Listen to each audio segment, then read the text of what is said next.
I grew up in Toronto as a seemingly ordinary kid. I loved sports and roller coasters and just, all around kid. But there was one part about my childhood that made me stand out a lot. I had a debilitating stutter. I could barely speak. 5, 6 years old, it wasn't going away. 7, many kids grow out of their stutter. I did not. I was one of the lucky 1% of the adult U.S. population that had a stutter. This is who I was growing up, and I remember being laughed at. I remember being so hard, so out of the ordinary. Couldn't get words out of my mouth. The moment in class when the teacher goes around asking a question and I just knew the answer but I couldn't speak, or when you have to read. These were mortifying experiences in elementary school. Or trying to go to the pizza store and order a slice of pizza but not being able to get the word out and therefore being too embarrassed and walking out instead of ordering pizza because you're too afraid to be laughed at in the middle of the pizza store. Growing up with a stutter was really, really challenging. Interestingly, I went through years of speech therapy. They always told us, there are people, big people that grow up with a stutter, and guess what? They do great things. And I was like, yeah, right. I just couldn't imagine what my life would be. I couldn't imagine, and my stuttering wasn't going away. Throughout all this, I was attending Jewish day school. I was learning a lot, but it didn't add up. We learned concepts like God creates the world. Really? God loves you. So why give me this stutter? Everything he does is for the best. Really? That makes no sense. My stutter's for the best? Really? These challenges are for the best. He loves you. Really? It made no sense to me. And 10, 11, 12, going into my bar mitzvah years, I remember feeling like this Judaism thing, not so sure if it all adds up. I think I'm going to start to shift out. Somehow, miraculously, I decided to spend a bit of time here in Israel. Right before I was going to go to public school, shifted entirely out of the Jewish day school system into public school, I decided to spend some time in Israel to study. And I came here to Israel, where I live right now. And I remember starting to dive into the topic of challenges. Challenges. I'm just a teenager. Why would God put me through such hell? What did I do wrong? And I remember spending so much time with some of the greatest rabbis, battling it out.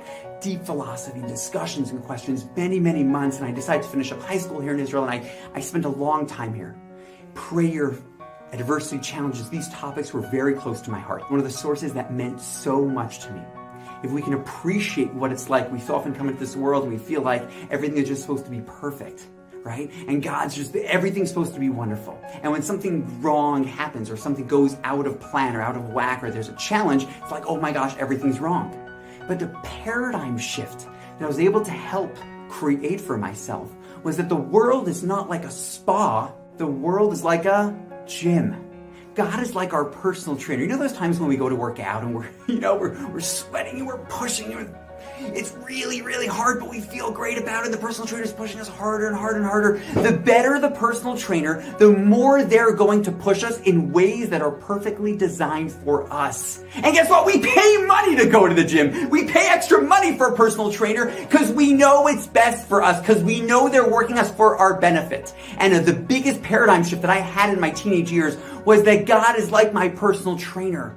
He knows me best, not just physically, emotionally, spiritually, how he's able to give me certain things in my life, challenges, weights, pushes, and that is pushing me to become the best person that I uniquely can be, because my package is perfectly designed for me. And I started to take a step back and start to look at the different adversity in my life. With my stuttering, I began to realize the sensitivity that I had developed, the personality that I had created based on the challenges that I had, and how that has helped me build the type of person that I am today. I began to see the blessings, the gifts in the very challenges that I had. And it's amazing. I started to teach afterwards a bit, and I started to see two things. First of all, I began to speak. That was a very big deal for me. I didn't public speak almost at all until I was like 16 or 17. Finally, I began to speak a little bit on some programs, on some Shabbatons, and I stuttered a lot. Those first few times I spoke, I stuttered a lot. But I realized that God gave me this thing called a stutter. That's who I am.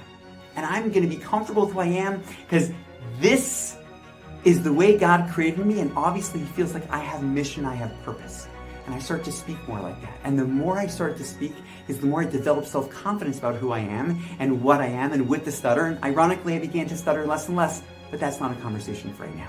I also began to see that the questions that I had been asking and the topics that I had been exploring around adversity and challenges were not just in a vacuum. Like, I wasn't the only one asking these things, but it was such a popular question that so many others were asking. And starting to share these ideas were super meaningful. You know, I began to write this all into a book, The Gift of Stuttering. The Gift of Stuttering, seeing the challenges as gifts. And the book is really all about embracing our challenges, recognizing the gifts that God has given us, and living a meaningful and happy life. Just like an actor, for instance, to speak about an acting analogy. Like an actor, when an actor gets a role, so that role, the better he plays that role, is the better chance he has to go and win all kinds of awards. But the role is his role in the movie. We all have a role in this world.